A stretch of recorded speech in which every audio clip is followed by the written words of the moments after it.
Bwana Yesu asifiwe. Tusimame tukamwabudu.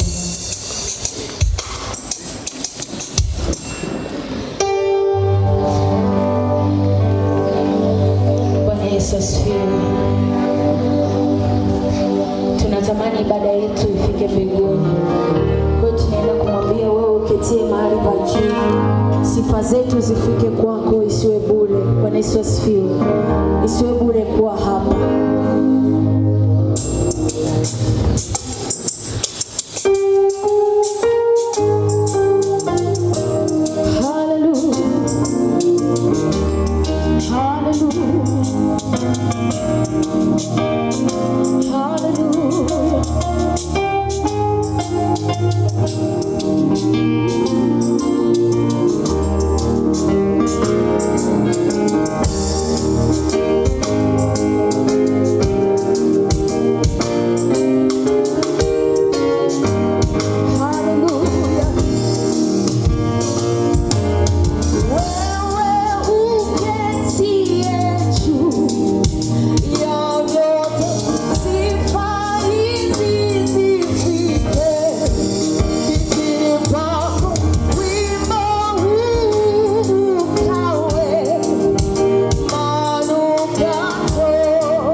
kumsifu Mungu. Niwakaribishe praise team kwa ajili ya kwenda kumsifu Mungu. Praise. Haleluya. Bwana Yesu asifiwe. Utacheza taratibu pale ulipo wakati ukimpigia Yesu makofi taratibu. Haleluya. Pigia Yesu makofi. Cheza taratibu ukipiga makofi.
makofi na vigelegele. Basi uimbaji unaendelea, na muda huu nimkaribishe mtumishi wa Mungu Daudi. Karibu.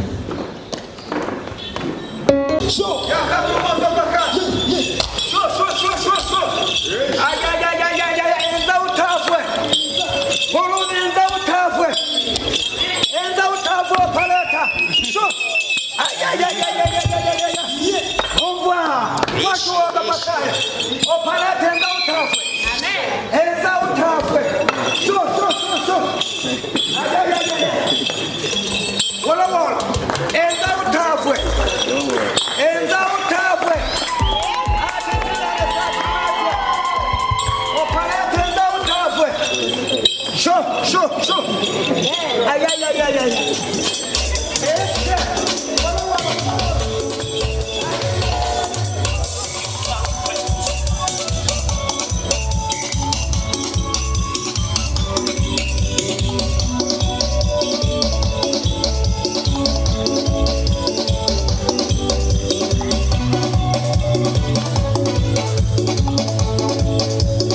katika jina la Yesu mfalme wa amani, Mungu uketie mahali pa juu palipoinuka.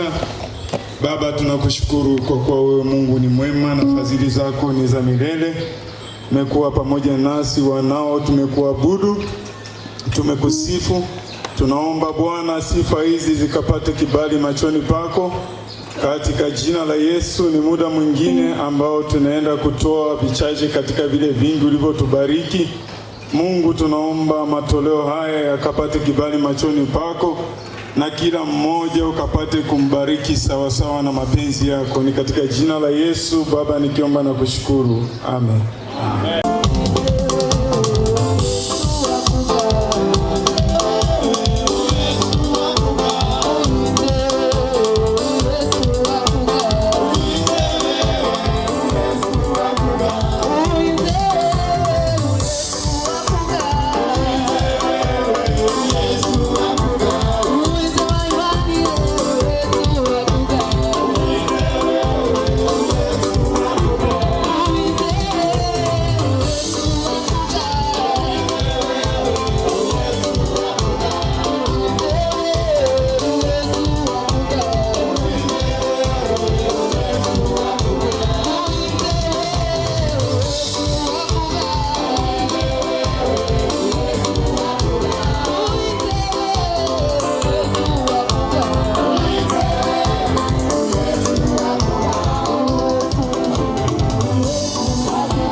Amen. Tushukuru.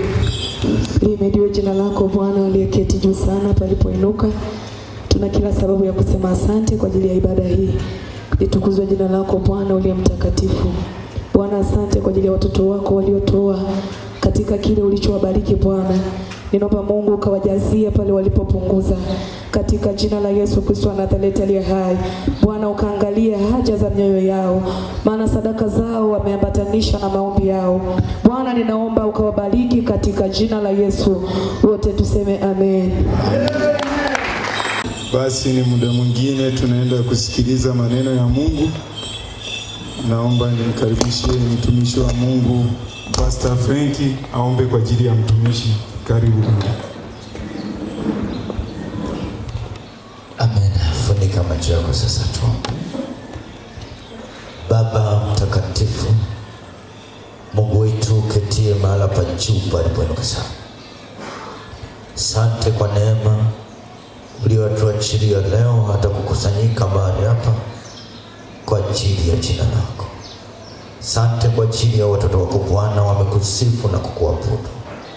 Hakika wewe ni Mungu, nasema wewe unaketi katika sifa. Tunakushukuru uliye mwema na mwaminifu kwetu. Asante ni majina mengine tena mtumishi wako anaipandia madhabahu yako kwa ajili ya chakula cha roho. Wewe ni Mungu. Nasema neno langu nitakaloliweka ndani ya kinywa chako ndilo utakalolitamka. Tazame sasa mtumishi wako anapokwenda kusimama katika madhabahu ya Bwana. Naomba neno lako ukalitie ndani yake, akalitamke kwa ajili ya watoto wako. Maana tumekusanyika, tunahitaji kula na kunywa mezani pako. Wewe peke yako ndiye muweza wa yote. Roho Mtakatifu, shuka mahali hapa, tawala ibada hii. Ninanyamazisha kimya kila falme za giza, bali uweza, mamlaka na utukufu wa jina lako Mungu likajidhihirisha mbele yetu. Ni kwa utukufu wa Mungu Baba, Mungu Mwana, Mungu Roho Mtakatifu nimeomba na kuamini. Amen. Haleluya. Bwana Yesu asifiwe sana. Bwana Yesu asifiwe sana. Salimu jirani yako kushoto na kulia, mwambie Mungu akubariki sana. Alafu mkaribishe, mwambie karibu tusikie maneno ya Mungu. Haleluya. Bwana Yesu asifiwe sana. Bwana Yesu asifiwe sana. Nyosha mkono wako mmoja juu, mwingine weka kichwani. Baba, katika jina la Yesu, hivi ni vichwa vya watoto wako. Tunapokwenda kusikia neno lako, ninaomba Bwana mawazo yao, akili yao ikatawaliwe na nguvu yako. Adui mwovu asipate nafasi. Fungua akili zetu tuweze kuielewa na maandiko kama neno lako linavyosema. Amen. Haleluya. Haleluya tena. Bwana Yesu asifiwe. Bwana Yesu asifiwe. Shangilie Mungu mahali ulipo. Haleluya. Nipende kumshukuru Mungu kwa nafasi ya pekee aliyonipa tena ndani ya mwaka 2026 kuwepo kwenye madhabahu yake takatifu. Haleluya. Bwana Yesu asifiwe. Maana mara ya mwisho tulipoonana kwenye madhabahu ilikuwa ni mwaka jana, lakini Mungu ametupa neema tena tumekutana, ni mkono wa Mungu. Bwana Yesu asifiwe sana. Kwa hiyo namshukuru sana Mungu kwa hii nafasi nzuri aliyonipa. Lakini pia shukrani zangu za dhati nipeleke kwa walezi wetu. Mungu awabariki sana. Mungu awabariki sana na azidi kuwazidisha mahali mlipo zaidi na zaidi. Bwana Yesu asifiwe. Nipende kuambia mtumishi wa Mungu, unapopata nafasi kumbuka sana kuombea walezi wetu. Bwana Yesu asifiwe. Bwana Yesu asifiwe sana. Usiwe mchoyo wa fadhila kujiombea peke yako ukawasahau walezi. Haleluya. Bwana Yesu asifiwe sana. Mwambie mwenzako, kumbuka kuombea walezi wetu. Bwana Yesu asifiwe sana. Haleluya. Basi kwa muda nilio nao, kwa tunaoandika tuandike kichwa tusome kinachosema nguvu ya mawazo. Nguvu ya mawazo. Nguvu ya mawazo. Haleluya. Mwambie mwenzako nguvu ya mawazo. Mwambie tena nguvu ya mawazo. Haleluya. Haleluya. Mawazo yako ni maisha yako. Haleluya.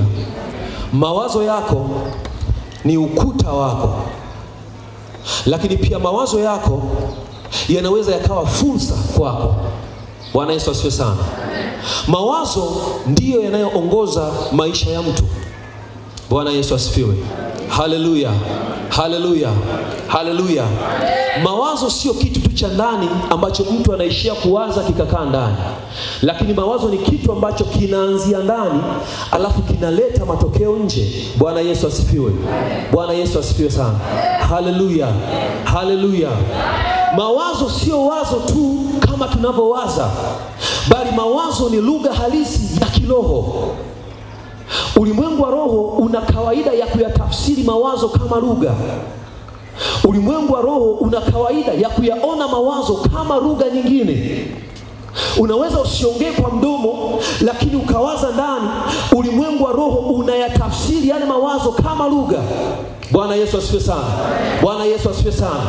Kuna watu wengi sana tuko mahali hapa, tumeyaharibu maisha yetu kwa sababu ya mawazo. Tumevuruga kesho zetu kwa sababu ya mawazo. Tunawaza vibaya tukifikiri mawazo yanaishia ndani, lakini tusijue ya kwamba mawazo yale yanatafsiriwa ulimwengu wa roho na kuwa kitu halisi. Bwana Yesu asifiwe. Haleluya. Bwana Yesu asifiwe. Kabla hujafua nguo uliwaza nikafue nguo. Ulipowaza ukaenda kufua nguo. Manake kule kufua nguo kulianzia katika wazo. Haleluya. Unapoona mtu ameenda kuiba, hakuanzia kuiba pale, alianza kuiba kwenye mawazo. Unapoona mtu ameenda kuzini, hakuzini pale, alianza kuzini kwenye mawazo. Bwana Yesu asifiwe sana. Ukiona mtu alichepuka, hakuchepukia pale, alianza kuchepuka kwenye mawazo. Kwa hiyo hakunaga bahati mbaya kwenye kile kitu unachokifanya. Haleluya. Mwambie mwenzako hakuna excuse. Bwana Yesu asifiwe sana. Jina la Bwana libarikiwe. Kwa hiyo unapowaza ndicho kitu kinachoendelea katika ulimwengu wa roho. Bwana Yesu asifiwe sana. Jina la Bwana libarikiwe. Utanielewa ni kwa nini Yesu anawaambia wale wanafunzi ya kwamba mimi siwaambii mtu akizini apigwe mawe mpaka afe. Lakini naambia yeyote atakayemtamani mwanamke kumwangalia kwa kumtamani ameisha zini naye. Haleluya. Bwana Yesu asifiwe. Kwa hiyo Yesu auangalii uzinzi kwenye pointi ambapo umeshatokea. Anaanza kuangalia lilipokuwa wazo. Yesu aangalii kwamba huyu mtu ameiba kitu kilipotokea. Anaangalia linapokuwa wazo. Kwa hiyo uwe na hakika ya kwamba kuna mtu mwingine aliwaza kwenda kuiba, lakini akashindwa kuiba. Katika ulimwengu wa roho, yule mtu tayari ashaiba.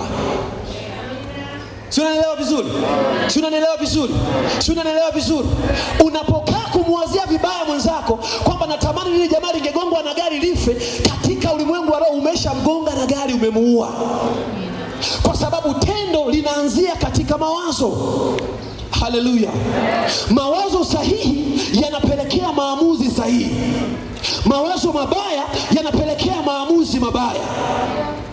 Saizi tumekuwa na kizazi ambacho kina maamuzi mabaya kwa sababu tumegubikwa na mawazo mabaya. Haleluya. Bwana Yesu asifiwe sana. Tunatenda vibaya kwa sababu uchafuzi ulianza kwenye mawazo. Uharibifu ulianza kwenye mawazo. Bwana Yesu asifiwe sana. Jina la Bwana libarikiwe. Sasa utanielewa. Kusoma katika Biblia, mtumishi wa Mungu Daudi anasema, haleluya. Naomba tuangalie, tuone kitu Biblia nini inasema. Bwana Yesu asifiwe sana. Bwana Yesu asifiwe sana. Haleluya. Kusoma katika ile Zaburi ya 19 na ule mstari wa 14, anasema maneno ya kinywa changu na mawazo ya moyo wangu yakupendeze wewe, Bwana, mwamba wangu na mwokozi wangu. Haleluya. Bwana Yesu asifiwe sana. Anasema mawazo ya moyo wangu na maneno ya kinywa changu yakupendeze wewe. Lakini asilimia kubwa watu wa Mungu tunakosana na Mungu katika mawazo kwanza, kabla hatujakosana na Mungu katika matendo. Bwana Yesu asifiwe sana. Jina la Bwana libarikiwe. Yaani unavurugana na Mungu kwenye mawazo, ukija kumkosea kwenye matendo, Mungu anasema hakuna jipya, nilisha kuona toka mwanzo. Sasa ogopa ufike viwango vya kuto kumsurprise Mungu na dhambi zako, kuto kumsurprise Mungu na matendo yako. Mungu aliisha kuona kutoka mwanzo kwamba huyu tayari ashafanya kitu fulani. Kwa unapoenda kufanya hakuna jipya. Yaani dhambi yako ilishaandikwa, inachofanya inakolezwa tu na wino isomeke vizuri. Bwana Yesu asifiwe sana. Jina la Bwana libarikiwe. Tajiri na maskini hawatofautiani tu kwa viwango vya fedha walivyo nazo, bali kwa mentality zao zilizopo. Mtu mwenye mentality ya kitajiri, always huyo mtu ni tajiri tayari. Mtu mwenye mentality ya kimaskini, hata umpe godauni limejaa hela, kesho unamkuta anakuja kwako kuomba tena. Si unanielewa vizuri? Si unanielewa vizuri? Tunatofautiana kwenye mawazo, ndipo matendo yanakuja kuthibitisha utofauti tulio nao.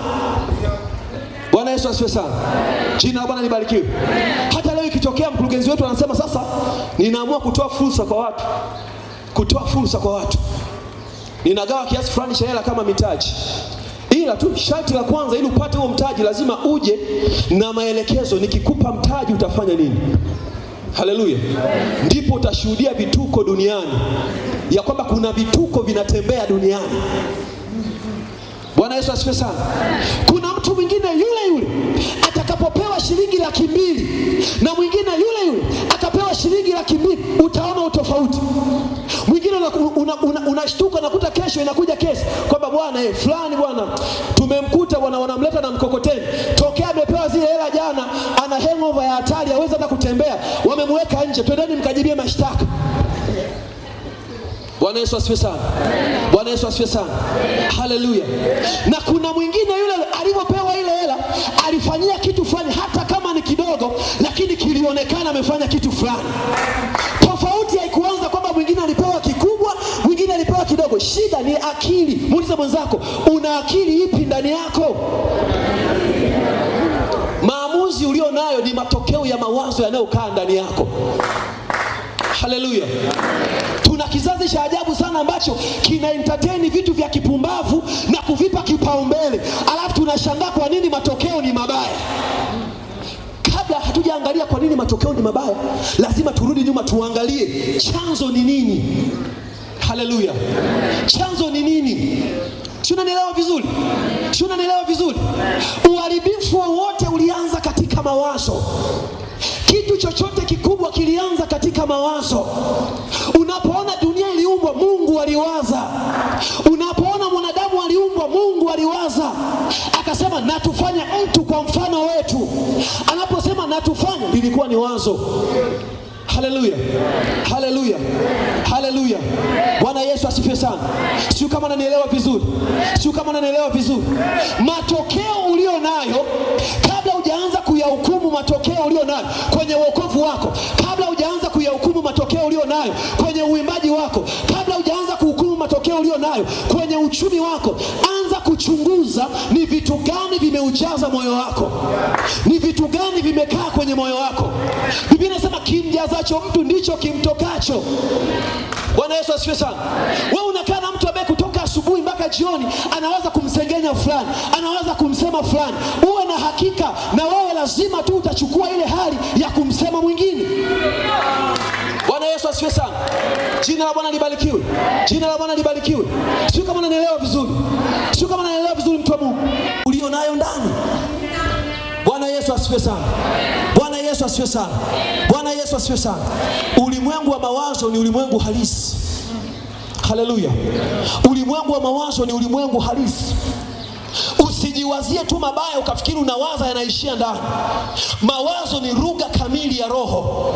Biblia inaniambia aonavyo mtu nafsini mwake ndivyo alivyo.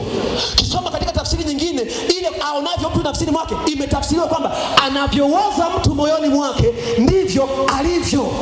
Kwa hiyo upo ulivyo ni kwa sababu ya mawazo yaliyojaza moyo wako. Hata kama unaona hali ni ngumu maishani mwako, usisubutu kujiwazia mabaya.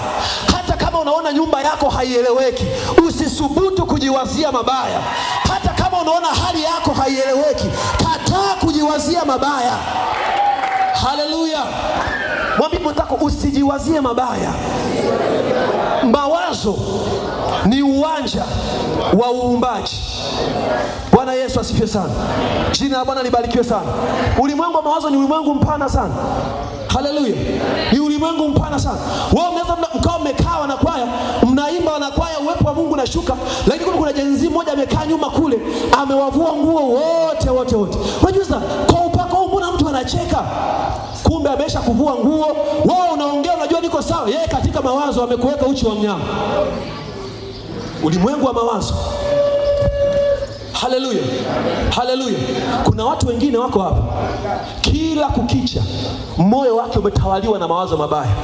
Nikwambie mpendo wa Bwana, sikutii moyo kama Bwana aishivyo, sikutii moyo kwa lolote. Mabaya yatakuwa sehemu ya maisha yako. Kupata mema utasikilizia bombani. Sio kama unanielewa vizuri. Sio kama unanielewa vizuri. Mungu anamwambia mtumishi wake Yoshua, baada ya kukabidhiwa kijiti na mtumishi wa Mungu Musa. Musa ameondoka, kijiti kimekuja kwa Yoshua. Kitu cha kwanza Mungu anamwambia, uwe shujaa na moyo wa uhodari. Haleluya. Uwe shujaa na moyo wa uhodari. Kwa nini Mungu anamwambia uwe shujaa na moyo wa uhodari? Kwa sababu alijua moyo wa uhodari una maamuzi ya kihodari.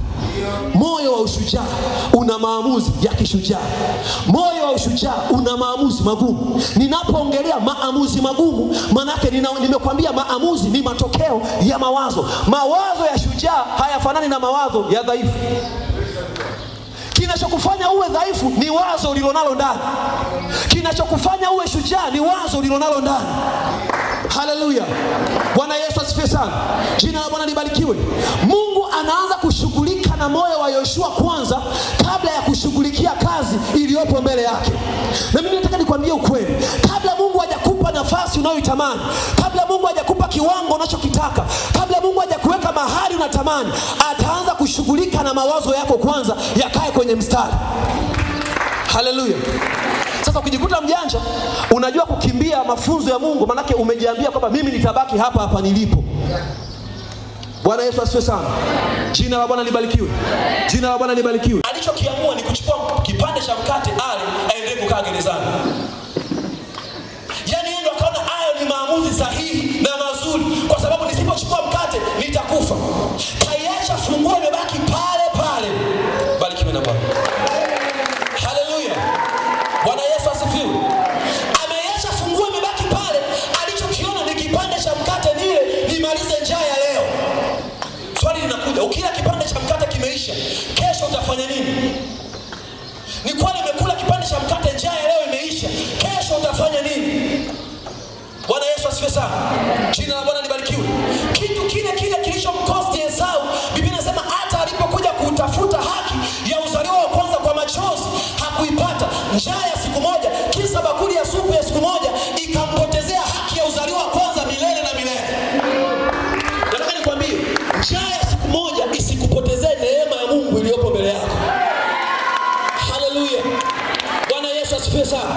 Bwana Yesu asifiwe sana. Mtu mwenye maamuzi ya kishujaa anaidharau njaa ya leo kwa ajili ya hatima ya kesho. Anaidharau njaa ya siku moja kwa ajili ya hatima ya kesho. Bwana Yesu asifiwe sana. Umewekwa mahali kwa uaminifu kabisa. Umekaa mahali kwa uaminifu kabisa, wameweka fedha uwatunzie. Kwa akili zako zilivyokuwa ndogo, unaamini nikinyofoka 10,000 kwenye hizi hela hazitaonekana. Usichojua kwamba hela ni mahesabu. Hata zingejaa nyumba hii, ukipoteza 10,000 tunajua. Bwana Yesu asifiwe sana. Unajiona mjanja kunyofoa shilingi 10,000, ukisha kupoteza kazi unaanza kujutia. Bwana Yesu asifiwe sana. Chunga mawazo yako, kwa sababu unavyowaza ndivyo ulivyo. Kuanzia leo anza kujitamkia mazuri wewe mwenyewe. Vilivyo sirini ndio vina matokeo makubwa hadharani. Yaani vinavyotendeka sirini vina nguvu kubwa kuleta matokeo yanayoonekana. Haleluya. Uharibifu unaoonekana hadharani ulitendeka sirini. Mazuri unayoyaona hadharani yalitendeka sirini. Na Mungu anazichunguza sirini kuliko unavyofikiri. Bwana Yesu asifiwe sana. Sio kama ninaongea na mtu. Haleluya, haleluya. Bwana Yesu asifiwe sana. Bwana Yesu asifiwe sana. Tofauti ya maamuzi nimekwambia inatokana na mawazo tulio nayo. Bwana Yesu asifiwe sana. Jina la Bwana libarikiwe. Jina la Bwana libarikiwe. Haleluya. Swali la kujiuliza ni kwamba, je, unapokuaga peke yako ni nini unajiwaziaga mwenyewe? Unapokaa sirini ni nini unajiwazia mwenyewe? Unapoona biashara yako haiendi ni nini unajiwazia mwenyewe? Unapoona vitu vinaharibika ni nini unawaza ndani yako mwenyewe? Tusichokijua ni kwamba mambo yanapoharibika tunamsaidia shetani kuyaharibu zaidi kupitia mawazo yetu. Vitu vinaenda vibaya tunamsaidia shetani na sisi tumeshika nyundo kuharibu vitu vinavyoenda vibaya. Badala yake tunashindwa kusimama kuvijenga, bali tunamsaidia shetani kuharibu. Bwana Yesu asifiwe sana. Unajiuliza kwa nini Biblia inasema yule aliye dhaifu aseme mimi ni shujaa? Haleluya. Yule aliye dhaifu aseme mimi ni nani? Lakini Biblia inatuambia wazi, huyu imemwambia aseme mimi ni shujaa. Biblia inatuambia wazi huyu jamaa ni dhaifu. Haleluya. Lakini katikati ya udhaifu Biblia inamtaka aseme mimi ni shujaa. Tunaelewa vizuri? Na sio tu aseme mimi ni shujaa, bali kuanzia moyoni mwake awaze. Aanze kujiona kama shujaa. Aanze kutembea kama shujaa. Aanze kufikiri kama shujaa. Bwana Yesu asifiwe sana. Bwana Yesu asifiwe sana. Sio mambo yanakuendea vibaya, hata mafuta unasahau kupaka. Nini? Kwa sababu mambo ni mabaya. Hata jirani yako asiyejua unapitia wakati gani anajua kwa sababu hujapaka mafuta. Sio kama unaelewa vizuri? Hata jirani yako ambaye yuko haelewi nini kinaendelea kwenye nyumba yako, anajua kwa sababu umeacha kununua na nguo mpya, unatembea kwa sababu ya hali ngumu. Bwana Yesu asifiwe sana. Jina la Bwana libarikiwe. Katikati ya udhaifu jifunze kujitamkia mema. Katikati ya mabaya jifunze kujitamkia mazuri. Unapojitamkia mazuri, maana yake unajiumbia mazuri kwenye maisha yako. Simama mahali ulipo. Baba, katika jina la Yesu, Mfalme amani, Mungu mwenye nguvu, ninakubariki na kulinua jina lako kwa ajili ya kanisa lako. Umetufundisha kwa habari ya nguvu ya mawazo. Tusaidie Bwana kuwa na mawazo mazuri ili tuweze kuamua vizuri. Lakini neno lako linatuambia ya kwamba mawazo yanatokea kwenye moyo. Mawazo asili yake ni moyoni. Tusaidie Bwana kujenga mioyo yetu. Tusaidie Bwana kuimarisha mioyo yetu. Tusaidie Bwana kuiumba vizuri mioyo yetu. Katika jina la Yesu. Roho Mtakatifu, ninaomba katikati ya kusanyiko hili Bwana, kila mmoja na kiwango chake cha moyo, kiwango chake cha kukabili changamoto, kiwango chake cha kuzibeba changamoto, kiwango chake cha kuzipokea changamoto. Ninaomba Roho Mtakatifu, kila mmoja kwa nafasi yake, tuwezeshe Bwana, tuumbie mioyo mipya, mioyo ambayo itaweza kustahimili vitu ambavyo akili zetu zilishindwa kustahimili, mawazo yetu yalishindwa kustahimili. Tuumbie mioyo ya ushujaa Bwana, katika jina la Yesu. Tujitamkie mema, tujiongelee mema, katika jina la Yesu Kristo wa Nazareti aliye hai. Ninalibariki jina lako Mungu wangu, nikiomba na kushukuru. Amen. Asante sana. Pige Yesu makofi na vigelegele kwa ajili ya ibada nzuri. Mtumishi wa Mungu Gideon, Mungu akubariki kwa neno zuri naamini Mungu anakusudi na sisi ili tupate kusonga mbele. Kiukweli Mwenyezi Mungu akubariki sana. Basi ni kipindi kingine cha matangazo. Kwa muda huu ni kukaribisha kiongozi wa matangazo. Karibu mzee. Mungu akubariki sana. Tumefika mwisho wa ibada yetu. Mtumishi wa Mungu Mwakisambwe utaomba kwa ajili ya kuahirisha ibada. Karibu baba. Tuombe. Jehova Mungu Baba wa mbinguni, uliye mtakatifu mno, tunakushukuru sana siku ya leo. Baba, tunakushukuru kwa sababu sifa hizi ambazo zimetoka katika mioyo yetu zimekuwa manukato mbele za kiti cha enzi. Tunakuinua, tunakutukuza. Asante kwa sababu tuliomba tukutane na wewe, na sisi tumekuona kwa ukubwa wa kina na mrefu na mapana. Mungu, asante kwa mtumwa wako uliyemtuma ili aseme nasi kupitia Roho Mtakatifu kwa ajili ya kujenga hoja ya nguvu ya mawazo. Baba, pokea sifa, endelea kumtunza, endelea kumfanya na pengine kwa ajili ya utukufu wako.